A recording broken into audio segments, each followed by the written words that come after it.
a huge number of incarcerated offenders leave South Africa's correctional centres and return to society. Some are rehabilitated, but some, they return to these communities and end up reoffending and sent back to jail. So this begs the question, how effective are the country's rehabilitation programs? Let's speak now to the consultant on prison rehabilitation, Anneke Burns, who joins us from Bellville in Cape Town. Anneke, good morning to you and thank you for making time for this important discussion at the time when the country is seized with the escape from prison of Thabo Bester. But we'll put that on the side for the moment and discuss the rehabilitation program of the Department of Correctional Services. The question there, how effective is this program, given that some of the people that leave the prisons, they go to society and end up committing even more gruesome crimes? Yes, Coley, thanks so much for that intro. I just want to point out that I'm actually a communications consultant who has consulted widely with NGO groups who work specifically in this field, organizations like Newzroom, for example. So I've seen firsthand some of the programs that are on offer and some of the shortfalls that we're facing.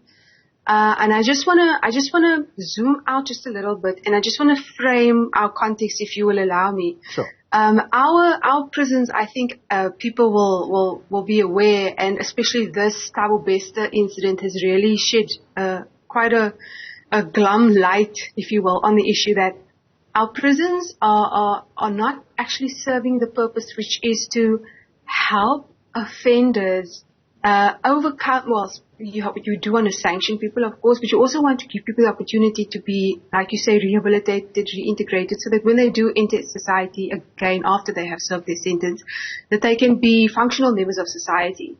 However, our prisons are under-resourced, largely overcrowded, and it struck me that specifically during my time working with Newzroom, that the department really does need to rely more on specialists that can offer these sort of interventions rather than perhaps trying to do it all itself. So for argument's sake, if you've got a prison, well, not for argument's sake, but just to, again, shed light on context, we've got a prison system that's quite overcrowded, and there are many interventions that we could employ to mitigate that. For instance, we've got 3 programs that are on offer. So first of all, we've got diversion, where you divert people who have committed less serious offences away from the criminal justice system. So in this case, it's not a guilty verdict. It is counselling intensive. And the person is steered away from serving any time in prison or any kind of other sentence. And you have a non-custodial sentence where it could be a fine, community-based sentencing, community service. This is a guilty verdict where the person is also then helped through counselling and various interventions, assessments, and ongoing assistance. And then the third, besides incarceration, the third sort of leg on offer is then reintegration. This is for people who have served time in prison and who have to re-enter society. So why the first 2 are important is because our prisons are quite overcrowded and you could say under-resourced. So we're not seeing inmates receive necessarily the extent of intervention that they need because they're so overcrowded. There are people, especially first-time,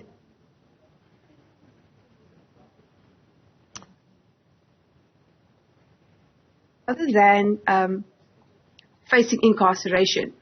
And that is a major part of the issue at hand. Now, if we look at somebody like Thabo Bester, I just want to help the public get a better grip on this, because nobody's saying that somebody who has committed a crime, especially a serious crime, should not face incarceration. Of course they should. And somebody like Thabo Bester, for sure, he should have received the sentence that he got, and he should still be in prison. And of course, this is a very serious issue that we're discussing. Yeah. But more broadly speaking, I think that we have a resources issue, and we have a what exactly is the right intervention for the specific case? Is it incarceration, or can this be dealt with differently? Because you want to address the root causes that led an individual to come into conflict with the law in the first place. Yeah. So that person can overcome them and then become a functioning member of society again. Yeah. And it's interesting that you focus the attention on individual cases. I'm going to bring another color to this conversation in the form of a case study. Oscar Pistorius, the parole hearing, we understand, is going to take place tomorrow. That's if the information is correct. There is what is called the victim-offender dialogue. Oscar Pistorius, based on media reports, it was said that he would have met Reeva Steenkamp's father, and based on those discussions, this is now where the family says, we are satisfied that this person has shown remorse for what they've done, and we're happy for them to be released. However, in this instance, Oscar's father came out of that conversation and said, actually, this man should be kept in prison. That's if the media reports we have read are to be believed. In that instance, what happens when an offender is released anyway by correctional services? Does that speak to the very programs that these people ought to go through? And surely it leaves a blight on the part of the department. Yes, I think so. I think, interestingly, if you look at the sort of tone of this conversation and the shape of it so far, we're actually talking about support for people who have been affected by crime, both people who have committed the crime and, like you said, victims and the family of victims. In the instance of, somebody who has been released in spite of or against the wishes of the family of the victim, perhaps even the victim themselves, I think counseling interventions.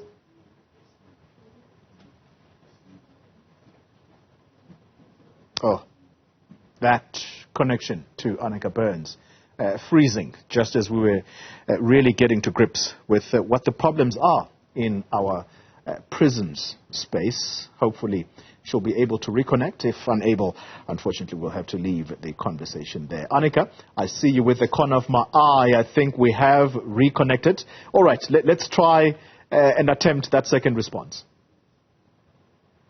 Yes, I think, just in short, the most essential in that instance would be to offer sufficient support and counseling to both parties, so the offender side and the victim side. And then crucially would be to ensure that the safety of the victims is to be respected and maintained at all costs. And that's the most important thing. It's quite an unfortunate conversation that we have to have, especially so deep into our new democratic dispensation, that we're still struggling with the issue of crime and the effects of crime on our society and our ethos. Unfortunately, this is the place that we find ourselves in. And I think resourcing, if not the department, then the NGO organizations who can support the department effectively and adequately in offering reintegration, counseling support, and mediation where it is needed, that's really going to go a long way, because at the end of the day, we want to see a society that can overcome, a society that can flourish, where people can then go on to live meaningful and productive lives. I want to leave the conversation on this note, Anneke, and it's in the form of a question. How should the South African society view the Department of Correctional Services right now? Should they have confidence in what they are told by officials? I mean, just this morning, you have a commissioner, a national commissioner of correctional services, differing with a company that is providing services in terms of managing a prison on their behalf about whether or not there was an escape from prison of Thabo Bester. So my simple question is, should we have confidence in our correctional centers at a time when the country is engulfed by very violent crime? Yeah, very important question. I'm grateful for it. I think, honestly speaking, I would say honestly no, and I think it's something that it's alarming, and it's concerning, and the fact that our government has, we've got a private company running security at a prison facility, yet the privatization of other services has been a major battle.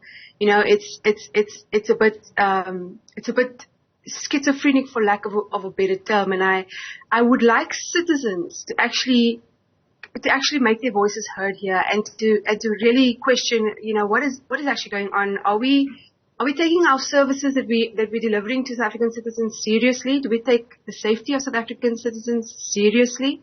And we need to keep that in mind. We really need to hold government accountable. This is absolutely alarming issue that has come to the fore, but it's shed a light on a very important topic, and I'm very grateful that you are teasing it out for the public to consider, because I think it's time for us to hold our government to greater account as far as issues like this is concerned. Anneke Burns, she is a communications consultant, having worked with the NGOs that are operating in the space of the prisons, rehabilitation, and the programs that you've heard her listing, whether it be the diversion program, non-custodial, or reintegration.